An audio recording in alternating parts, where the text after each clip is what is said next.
Expression libre, expression libre. Sont parvenus et je vais vous en donner lecture. Loi numéro 25/055 du 17 décembre 2025 pour l'autorisation de la prorogation de l'état de siège sur une partie du territoire de la République démocratique du Congo. Je vous épargne de l'exposé des motifs et vous lis in extenso les dispositifs. Loi numéro 25/055 du 17 décembre 2025 portant autorisation de la prorogation de l'état de siège sur une partie du territoire de la République démocratique du Congo. L'Assemblée nationale et le Sénat ont adopté, le président de la République promulgue la loi dont la teneur suit. Article 1er. Est autorisé conformément à l'article 144 alinéa 5 de la Constitution pour une période de 15 jours prenant cours le 18 décembre 2025 dans les provinces de l'Ituri et du Nord Kivu, la prorogation de l'état de siège proclamée par l'ordonnance numéro 21/015 du 3 mai 2021. Article 2. Sont abrogées toutes les dispositions antérieures contraires à la présente loi. Article 3. La présente loi entre en vigueur à la date de sa signature. Fait à Kinshasa le 17 décembre 2025, Félix Antoine Tshisekedi Tshilombo, pour copie certifiée conforme à l'original, le 17 décembre 2025, le cabinet du président de la République, Anthony Kinzo Kamole, directeur de cabinet.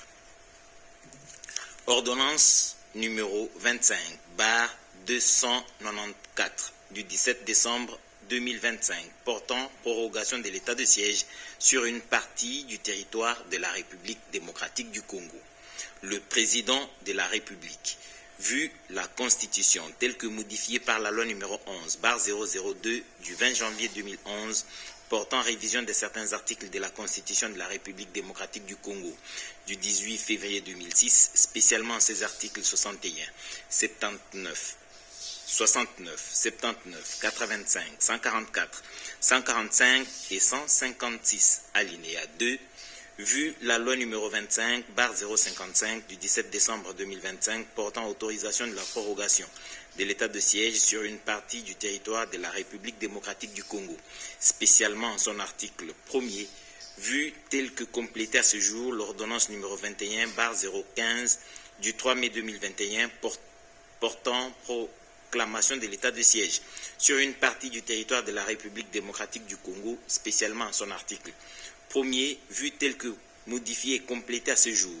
l'ordonnance numéro 21/016 du 3 mai 2021 portant mesure d'application de l'état de siège sur une partie du territoire de la République démocratique du Congo, vu l'ordonnance numéro 24/88 du 11 octobre 2024 portant organisation et fonctionnement du gouvernement, modalités de collaboration entre le président de la République et le gouvernement ainsi qu'entre les membres du gouvernement, vu l'ordonnance numéro 22/003 du 7 janvier 2022 fixant les attributions des ministères, vu l'ordonnance 24/022 du 1er avril 2024 portant nomination d'un Premier ministre, vu l'ordonnance numéro 25/247 du 7 août 2025 portant nomination des vice-premiers ministres, des ministres d'État, des ministres délégués et des vice-ministres, vu l'arrêt sous R. Const 1550 du 6 mai 2021 de la Cour constitutionnelle,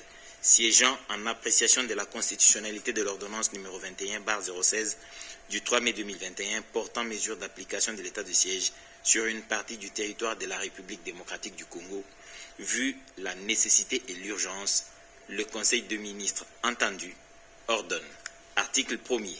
Est prorogé pour une durée de 15 jours, prenant cours le 18 décembre 2025, l'ordonnance numéro 21/015 du 3 mai 2021, telle que complétée à ce jour, portant proclamation de l'état de siège sur une partie du territoire de la République démocratique du Congo. Article 2. Sont abrogées toutes les dispositions antérieures contraires à la présente ordonnance. Article 3. La Première ministre, le vice-premier ministre, le ministre de l'Intérieur, Sécurité, Décentralisation et Affaires coutumières, le vice-premier ministre, ministre de la Défense nationale et anciens combattants, ainsi que le ministre d'État, ministre de la Justice et garde des Sceaux, sont chargés, chacun en ce qui les concerne, de l'exécution de la présente ordonnance qui sort ses effets à la date de sa signature. Fait à Kinshasa le 17 décembre 2025, Félix Antoine Tshisekedi Tshilombo, Judith Soumino Tuluka, Première ministre, pour copie certifiée conforme à l'original, le 17 décembre 2025, le cabinet du président de la République, Anthony Kinzo Kamole, directeur de cabinet.